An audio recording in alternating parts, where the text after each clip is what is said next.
बिस्मिल्लाहिर्रहमानिर्रहीम, अस्सलाम वालेकुम। Myself Khizar Ahmed Usama MK preparation के प्लेटफॉर्म से आपसे मुखातिब हूँ।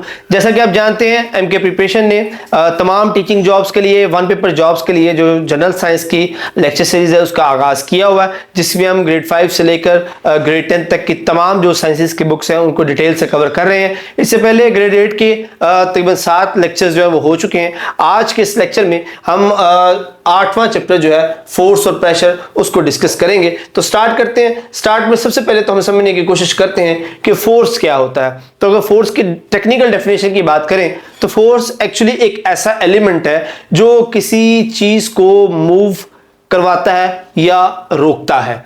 मूव करवाता है या रोकता है। अब हम यहां पर यह बात करेंगे कि सर मूव करवाना जो है वो फोर्स के काम है। तो अगर हम किसी दीवार पर पुश करते हैं, दीवार को फोर्स लगाते हैं, तो दीवार तो मूव नहीं होती, तो फोर्स तो लग रही है। तो जी हाँ, बिल्कुल ऐसे ही है। इसका जो दूसरा पहलू जो इसके अंदर ऐड हो जाता है वो ऐसे हो जाता है कि फोर्स एक ऐसा एलिमेंट है जो किसी चीज को मूव करवाता है या करवाने की कोशिश करता है। एंड सेम जो किसी चीज को रोकता है या रोकने की कोशिश करता है। अब ये दो बातें होगी कि फोर्स एक ऐसा एलिमेंट है जो मूव करवाएगा या मूव करवाने की कोशिश करेगा, रोकेगा या रोकने की कोशिश करेगा।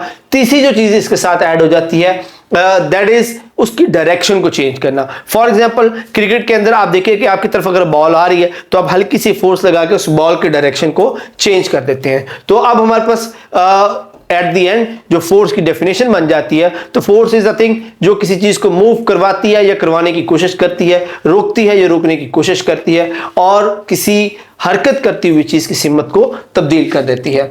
अब फोर्स से रिलेटेड दूसरी जो अहम चीज आ जाती है वो फोर्सेस की डायरेक्शंस है, उसकी मोशन है। अगर सादा मिसाल दूं, आप फर्ज करें मेरा राइट हैंड मेरे लेफ्ट हैंड को अगर ये पुल करने की कोशिश करता है, तो अगर मेरा राइट हैंड ज्यादा फोर्स लगाएगा तो ये मेरे लेफ्ट हैंड को इस तरफ खींच लेगा, और अगर मेरा लेफ्ट हैंड ज्यादा फोर्स लगाएगा तो ये राइट हैंड को इस तरफ खींच लेगा। तो ये मल्टीपल फोर्सेज हैं, एक लेफ्ट को फोर्स लग रही है और एक राइट को फोर्स लग रही है। सिमिलरली आप पे देख सकते हैं कि ये एक बुक है, ये एक टेबल के ऊपर प्लेस है। आप देख सकते हैं कि इसके ऊपर एक फोर्स लग रही है जो बुक के वेट की वजह से जमीन की तरफ लग रही है, और एक वो फोर्स लग रही है जो इसका रिएक्शन है टेबल की तरफ से, जो इस बुक को ऊपर की तरफ धकेल रहा है। अब चूंकि दोनों फोर्सेस बराबर हैं, इसका जितना वेट है उतना ही टेबल इसके ऊपर रिएक्शन लगा रहा है, जिसका रिजल्ट क्या निकल रहा है कि दोनों फोर्सेस जो है वो बैलेंस है और ये बुक जो है टेबल के ऊपर पड़ी हुई है।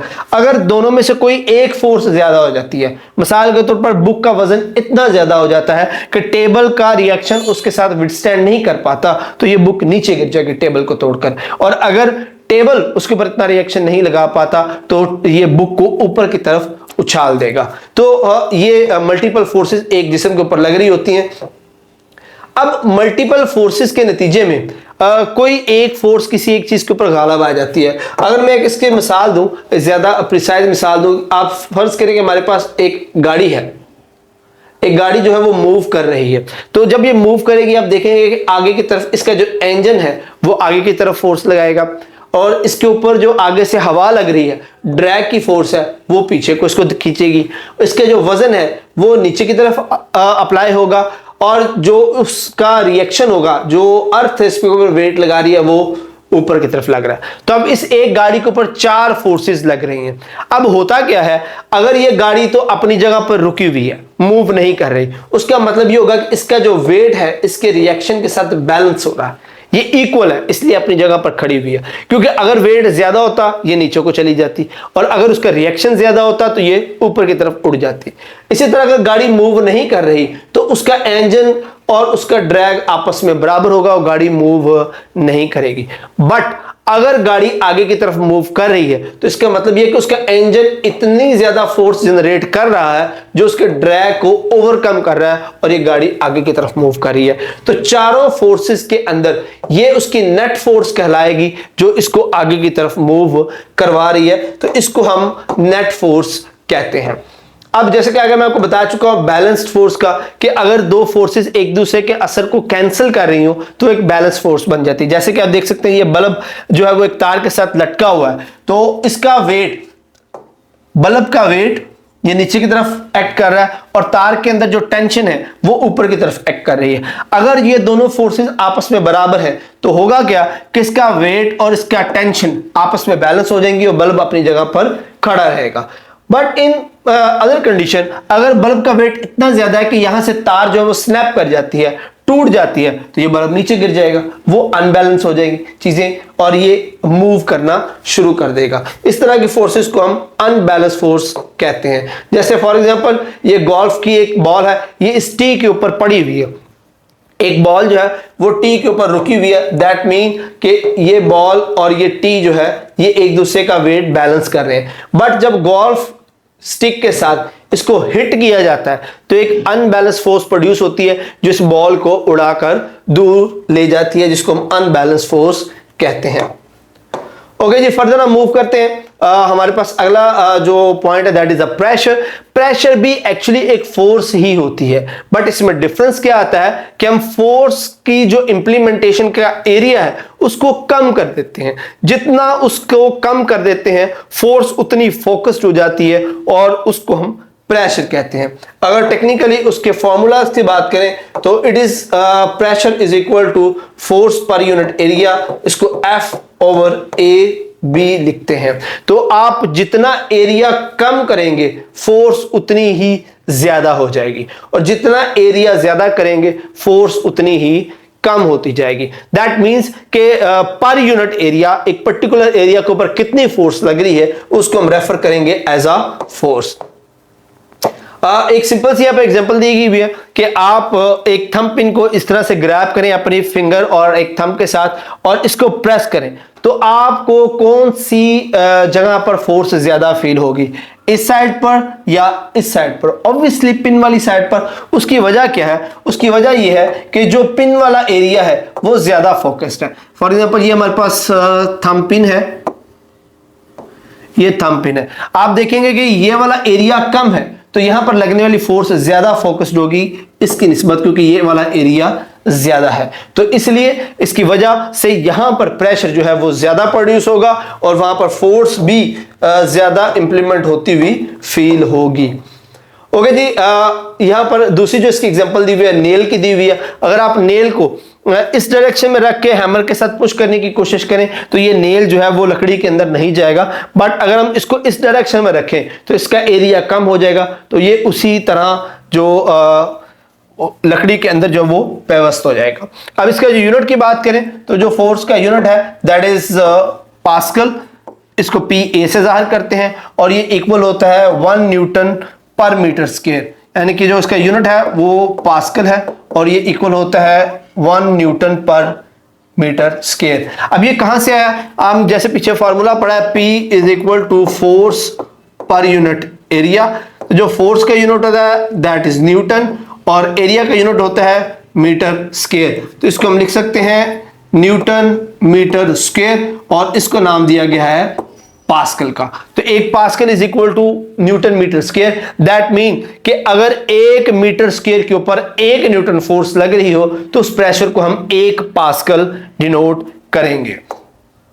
ओके जी, फर्दर हम मूव करते हैं। यहां पर प्रेशर इन लिक्विड को अगर हम देखें तो इस फिगर को जरा गौर से देखें। यहां पर अगर आप देखें तो यहां पर हमने ये एक कंटेनर लिया है, उसमें हमने 3 होल्स कर दिए हुए हैं। तो आप देखेंगे कि इस होल पर पानी का प्रेशर ज्यादा है, इस पर उससे जरा कम है और इस होल पर उससे भी ज्यादा कम है। तो ये इंडिकेट करता है कि जिस तरह हम डेप्थ में जाते हैं वैसे वैसे पानी का प्रेशर बढ़ जाता है। ऐसा क्यों होता है? ऐसा इसलिए होता है, आप ये देखिए कि इस जगह के ऊपर पानी का कॉलम इतना बुलंद है, मतलब ये हुआ कि इस एरिया के ऊपर ये इतना सारा पानी वजन डालकर प्रेशर को बढ़ा रहा है, दैट वाई यहां पर प्रेशर ज्यादा है। और इस जगह पर ये वाला एरिया फोर्स डाल रहा है और इस जगह पर ये वाला एरिया। तो आप देख सकते हैं कि जिस तरह एरिया बढ़ता जाएगा उस तरह पानी का वॉल्यूम बढ़ता जाएगा, उसका वेट बढ़ता जाएगा, जिसकी वजह से डेप्थ के साथ साथ पानी का जो प्रेशर है वो इंक्रीज करता जाएगा। अब इसका इंटरेस्टिंग फिनोमेना ये है कि सिमिलर डेप्थ पर जितने होल्स होंगे उन सब में प्रेशर सेम होगा। इसका मतलब क्या, अगर हम कंक्लूड करें तो जो प्रेशर है through out the liquid same फैलता है। हम पूरे अगर लिक्विड की एक साइड पे प्रेशर अप्लाई करें तो वो प्रेशर पूरे लिक्विड में सिमिलरली डिस्ट्रीब्यूट होगा। उसका जो आगे जबरदस्त किस्म का इंपैक्ट होता है, जिसकी वजह से हम बहुत सारे जो उसकी एप्लीकेशंस आगे हम देखेंगे जिसको हम इस्तेमाल करते हैं। ओके जी, फर्दर हम मूव करते हैं एटमॉस्फेरिक प्रेशर की। तो जिस तरह हम हवा के अंदर पानी जिस तरह गहराई के साथ प्रेशर बढ़ा रहा है, इस तरह हमारे इर्द गिर्द भी एटमॉस्फेयर है, हवा भी प्रेशर को क्रिएट करती है, प्रेशर बिल्डअप करती है। फॉर एग्जाम्पल अगर आप एक बैलून को फैलाएं तो आपको बैलून फुलाने के लिए जोर क्यों लगाना पड़ता है? उसकी वजह यह है कि आपके एटमॉस्फेयर की सराउंडिंग में हवा मौजूद है जो उस बैलून को अंदर की तरफ दबाएगी। इसको हम एटमॉस्फेरिक प्रेशर कहते हैं। और आप जो हवा भर रहे हैं वो उसको बाहर की तरफ धक्का लगाएगी। तो ये किस वजह से है? एटमॉस्फेरिक प्रेशर की वजह से। और इसको आप बिल्कुल भी इग्नोर नहीं कर सकते। एटमॉस्फेरिक प्रेशर ठीक ठाक प्रेशर होता है। It is about 1,01,325 pascals. इतना ज्यादा प्रेशर जो है वो एटमॉस्फेयर हम पर लगा रहा है, जिसको हम 180 m या 1 एटमॉस्फेरिक प्रेशर कहते हैं। ये स्टैंडर्ड प्रेशर होता है और ये प्रेशर हमारे इर्द गिर्द का जो एटमॉस्फेयर है वो लगाता है। अब इसमें इंटरेस्टिंग फिनोमिना ये है कि जिस तरह आप पानी के डेप्थ में जाएं तो पानी का प्रेशर बढ़ता है, ऊपर आए तो पानी का प्रेशर कम होता है। इसी तरह अगर हम भी हवा में किसी बुलंदी की तरफ जाना शुरू कर दें तो एयर प्रेशर उसी तरह से कम होना शुरू हो जाएगा, क्योंकि एयर की क्वांटिटी कम हो जाती है। अगर आप K2 की चोटी पर चले जाएं तो K2 की चोटी पर जमीन के निस्बत प्रेशर बहुत ज्यादा कम हो जाएगा। इसी तरह जमीन ग्राउंड लेवल के ऊपर जो हवा का प्रेशर है वो मैक्सिमम होता है। तो विद द हाइट जो एटमॉस्फेरिक प्रेशर है वो डिक्रीज होता जाता है। और पानी की बात करें विद द डेप्थ, पानी का जो प्रेशर है वो उतना ही ज्यादा बढ़ता जाता है। आगे हमारे पास नेक्स्ट टॉपिक है बेयोंसी। बेयोंसी बहुत ही जबरदस्त एक टॉपिक है। ये बेसिकली बेयोंसी ही एक रीजन है जिसकी वजह से चीजें जो है वो तैरती हैं या डूब जाती हैं। बिफोर कि मैं इसको आपको एक्सप्लेन करूं, मैं एक इंटरेस्टिंग फिनोमेना इसका आपको बताता हूं कि कभी आपने गौर किया है कि अगर हम लकड़ी का इतना बड़ा तख्ता लें, उस लकड़ी के तख्ते को पानी में डालें तो वो इतना बड़ा तख्ता जो है वो वजनी भी होता है, बड़ा भी होता है, वो पानी के ऊपर फ्लोट करना शुरू कर देता है। बट उसके कंपैरिजन में अगर आप एक छोटा सा नेल, इतना सा कील भी पानी के अंदर डालते हैं तो वो जो कील है वो पानी के अंदर डूब जाता है। हालांकि कील का वजन लकड़ी के तख्ते की निस्बत कम होता है, कील का जो एरिया है वो लकड़ी के तख्ते की निस्बत कम होता है, लेकिन इसके बावजूद भी कील डूब जाता है, जबकि लकड़ी का जो वुडन बोर्ड है वो फ्लोट करता रहता है। तो एक्चुअली उसकी वजह है बेयोंसी। अब ये क्या वजह है, किस वजह से कोई चीज जो है वो तैरती है और किस वजह से कोई चीज जो है वो डूबती है, उसको समझने के लिए आप इस एक्सपेरिमेंट को देखिए कि अगर हम एक ब्लॉक को पानी के अंदर डिप करते हैं तो जब हम पानी के अंदर डिप करेंगे तो ऑब्वियसली पानी उसमें से गिरेगा, उसमें से निकलेगा। हमने इस ब्लॉक को डिप किया तो पानी का लेवल इससे बढ़ा और इस ट्यूब के जरिए इसके अंदर गिरना शुरू हो गया। जब ब्लॉक पूरी तरह सबमर्ज हो गया तो कुछ अमाउंट जो पानी की उसने बाहर निकाली हुई है। अब यहां से ही हम तय करेंगे कि कौन सी चीज डूबेगी और कौन सी चीज फ्लोट करेगी। अगर आप किसी ऑब्जेक्ट को पानी के अंदर सबमर्ज करते हैं और वो जितना पानी रिमूव करता है, अगर उस पानी का वेट इस ऑब्जेक्ट के वेट से ज्यादा है तो ये चीज तैरेगी, और अगर ये हटाया गया पानी इसके वजन से कम है तो ये चीज डूब जाएगी। इसी को बेयोंसी कहते हैं। जो पानी का प्रेशर है उस ऑब्जेक्ट को जो ऊपर की तरफ उठा रहा है। न्यूटन का लॉ हमें यही कहता है कि हर एक्शन का एक रिएक्शन होता है। तो जब हम इस ऑब्जेक्ट को पानी के अंदर डालते हैं तो नीचे से जो कुव्वत या जो प्रेशर या जो फोर्स उस ऑब्जेक्ट को ऊपर की तरफ उठाती है उसको बेयोंसी कहते हैं। तो अगर निकलने वाला पानी, उसको हटाने वाला पानी उसके अपने वजन से ज्यादा है तो बेयोंसी इतनी ज्यादा होगी कि उस ऑब्जेक्ट को फ्लोट करवा सके।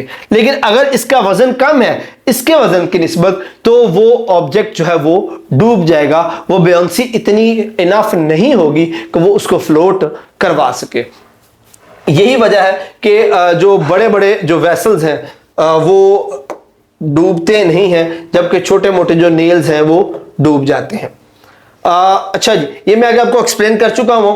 अब वुड को या कॉइन को जब हम पानी के अंदर डालते हैं तो ऑब्वियसली जो लकड़ी है, लकड़ी का जो पीस है वो इतना पानी हटा लेता है जो उसके वजन से ज्यादा होता है, जिसकी वजह से बेयोंसी इनफ क्रिएट हो जाती है जो उसको उठा के रख सके। इस तरह जो कॉइन है उसका वेट इतना नहीं होता, उसका जो हटाया गया पानी है वो इतना नहीं होता कि उसके वेट को विदस्टैंड कर सके, तो इतनी बेयोंसी क्रिएट नहीं होती जो उसको ऊपर की तरफ फ्लोट करवा सके।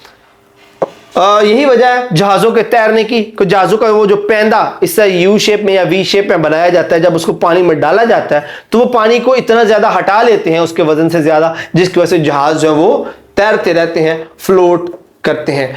और जो आगे मैंने आपको बताया था कि लिक्विड्स के अंदर जब हम प्रेशर अप्लाई करते हैं तो वो प्रेशर इक्वली डिस्ट्रीब्यूट होता है पूरे लिक्विड के अंदर। उसकी एक एप्लीकेशन है हाइड्रोलिक एलिवेटर की। आप यहां पे देख सकते हैं कि हमारे पास इस जगह पर ये एक छोटा सा पिस्टन है और उसके बाद इसके अंदर हमने लिक्विड फिल किया हुआ है और यहां पर बड़ा पिस्टन है। तो जब हम इस छोटे पिस्टन पर फोर्स लगाते हैं, जैसे कि मैंने आपको बताया कि वो force through out the liquid equally distribute होगी, तो वो फोर्स इस सारे लिक्विड में इक्वली डिस्ट्रीब्यूट होते हुए इस बड़े पिस्टन को ऊपर की तरफ उठाएगी, जिसकी वजह से हम जो हैवी वेट्स हैं उनको उठा पाते हैं और हाइड्रोलिक लिफ्ट्स जो हैं वो वजूद में आती हैं। ये उसकी एक एप्लीकेशन है जो मैं आपको पीछे बताया था कि जो लिक्विड है वो पूरी तरह से उसके अंदर फैलता है। आप अगर खुद से चाहे प्रैक्टिकली आप क्लास के अंदर या घर के अंदर भी एक हाइड्रोलिक लिफ्ट बना सकते हैं by using these two syringes. आप एक सिरिंज को फिक्स कर दें, दूसरी सिरिंज के अंदर लिक्विड को भर दें, इसके ऊपर अगर आप कोई वजन रखते हैं तो इस पिस्टन को प्रेस करने से ये लिक्विड इस तरफ आएगा और ये बड़ी सिरिंज को पिस्टन को मूव करवाएगा, जिससे आप ज्यादा वजन उठा सकते हैं। आगे एक और एप्लीकेशन है न्यूटन थर्ड लॉ की, that is a rocket. Rocket जो है वो न्यूटन थर्ड लॉ के मुताबिक काम करता है। न्यूटन का थर्ड लॉ क्या कहता है कि हर एक्शन का एक रिएक्शन होता है। तो जब हम इस रॉकेट को इग्नाइट करते हैं, इसको स्टार्ट करते हैं, तो इसके अंदर जो गैसेज हैं वो नीचे की तरफ प्रेशर डालती हैं। जब वो नीचे की तरफ प्रेशर डालती हैं तो उसके रिएक्शन में रॉकेट जो है वो ऊपर की तरफ मूव करता है। So this is also an application of Newton's third law. यहां पर आप एक अपना होममेड रॉकेट बना सकते हैं। आप उसके अंदर पानी को फिल करके और एयर के साथ उसको प्रेशर करते रहें यहां तक कि हवा इतनी ज्यादा हो जाएगी कि वो उसको लिफ्ट करवा सकेगा। ओके जी, ये थे हमारा फोर्स और प्रेशर से मुतल्लिक कुछ इंफॉर्मेशन। अब हमारे पास कुछ प्रैक्टिस एमसीक्यूज है, हम उन एमसीक्यूज को अटेम्प्ट करने की कोशिश करते हैं। First question is A football is at rest on ground, the forces acting on it are। कि एक फुटबॉल जो है वो ग्राउंड पर रेस्ट की हालत में पड़ा हुआ है, जैसे कि मैंने आपको बताया था कि अगर कोई चीज रेस्ट की हालत में पड़ी हुई है दैट मीन उसके ऊपर कोई नेट फोर्स एक्ट नहीं कर रही, उसकी सारी की सारी फोर्सेस क्या है, बैलेंस्ड है और वो अपनी जगह पर रुका हुआ है। Next is an object is moving in a circle uniformly, the forces acting on it are. एक जो ऑब्जेक्ट है वो सर्कल के अंदर यूनिफॉर्मली मूव कर रहा है, यानी कि ना उसकी स्पीड बढ़ रही है ना कम हो रही, वो एक इक्वल यूनिफॉर्म के साथ स्पीड के साथ मूव कर रहा है, तो उसकी फोर्सेस भी बैलेंस्ड ही होंगी। उसकी जो सेंट्रीपिटल फोर्स और उसकी जो सर्कुलर मोशन की फोर्स है वो आपस में बैलेंस होंगी, दैट इज व्हाई वो सर्कल के अंदर स्टे करेगा। The unit of beyond force is Newton. Beyond forces जो होती हैं उसका यूनिट भी न्यूटन होता है, क्योंकि ये एक फोर्स है तो फोर्स का यूनिट जो है वो न्यूटन होता है। Which of the following quantity is measured in unit of pascal. मतलब में से कौन सी चीज जो है जिसका यूनिट पास्कल होता है, तो that is a pressure. Pressure का जो यूनिट है वो पास्कल होता है। फोर्स अप्लाइड पर unit area give pressure. Pressure की डेफिनेशन ये है कि एक यूनिट एरिया पर कितनी फोर्स अप्लाई हो रही है, हम उसको प्रेशर कहते हैं। With depth pressure in a liquid, अगर डेप्थ में मूव करें तो प्रेशर क्या होगा, हमने एक इमेज के जरिए में देखा था, उसका जो प्रेशर है वो इंक्रीज करता जाएगा। ओके जी, फर्दर हमारे पास है the atmospheric pressure will be lowest at what, Islamabad, Lahore, Karachi on the top of K2। हमने पढ़ा था कि जो एयर प्रेशर है with the increase in the height, air pressure जो है वो डिक्रीज होता है। और यहां पे पूछ रहा है कि कम से कम कहां होगा, तो यहां पर सबसे ज्यादा हाइट जो है वो K2 के ऊपर होगी, तो K2 की टॉप पर जो प्रेशर है वो लोएस्ट होगा। नेक्स्ट है जी, a toy floats in a bathtub, the buoyant force exerted on the toy depends on the volume of what. कि आप जो कोई टॉय है वो बाथटब में डिप करते हैं तो वो फ्लोट करता है, तो बियॉन्ड फोर्स है वो किस पे डिपेंड करेगी, वो डिपेंड करेंगी द वाटर डिस्प्लेस। मैंने आपको पहले बताया था ये फ्लोटिंग का रूल है कि जितना वाटर डिस्प्लेस हो रहा है, अगर उस वाटर का वेट ऑब्जेक्ट के वेट से ज्यादा है तो वो फोर्स, वो जो ऑब्जेक्ट है वो फ्लोट करेगा। So it depend upon the water displace. Okay जी, if a submerge object displaces an amount of liquid with a weight less than its own, वही बात जो मैंने आपको बताया कि उसके वेट से अगर कम उसके साथ वो मूव करवाएगा तो ऐसा ऑब्जेक्ट जो वो सिंक, डूब जाएगा। नेक्स्ट है if the same size force is made to act over a smaller area, अगर सेम साइज फोर्स जो है वो किसी छोटे एरिया पर एक्ट करवाई जाए, the pressure is decrease, the pressure is increase, the pressure is not change, the result depend upon the shape of the area. Exactly, अगर आप दो एरियाज पर फोर्स अप्लाई करवाते हैं, उनकी शेप डिफाइन करेगी कि उनके ऊपर प्रेशर क्या होगा। फॉर एग्जांपल आप एक नेल ले रहे हैं, जैसे कि हमने एक एग्जांपल भी देखी थी, तो नेल का जो नीचे वाला एरिया है वो इस तरह पिन टाइप होता है, अगर इस पे फोर्स लगाते हैं तो इस पे प्रेशर ज्यादा होगा, रादर देन जो उसकी टॉप फोर्स है वो स्क्वायर होगी, उसका एरिया ज्यादा है तो उस पे लगने वाली फोर्स का प्रेशर उतना ही कम होगा। So that's it for the session. अगर आपको इससे रिलेटेड कोई भी क्वेश्चन हो आप कमेंट सेक्शन में पूछ सकते हैं। हमारी जो जनरल टीचिंग के लिए और वन पेपर के लिए जो तैयारी के लिए जनरल साइंस का जो पोर्शन है उसका सेशन जारी है। अगर आप सेशन को ज्वाइन करना चाहते हैं तो जो हमारे डिस्क्रिप्शन में लिंक मौजूद है, डिस्क्रिप्शन में नंबर्स मौजूद हैं, आप उनसे कांटेक्ट करके हमारा सेशन ज्वाइन कर सकते हैं। जल्दी से जल्दी सेशन ज्वाइन करें ताकि आप कोई भी लेक्चर मिस ना करें, सभी टेस्ट जो है उसको अटेम्प्ट कर सकें। नेक्स्ट सेशन तक के लिए अपना ख्याल रखिएगा। अल्लाह हाफिज।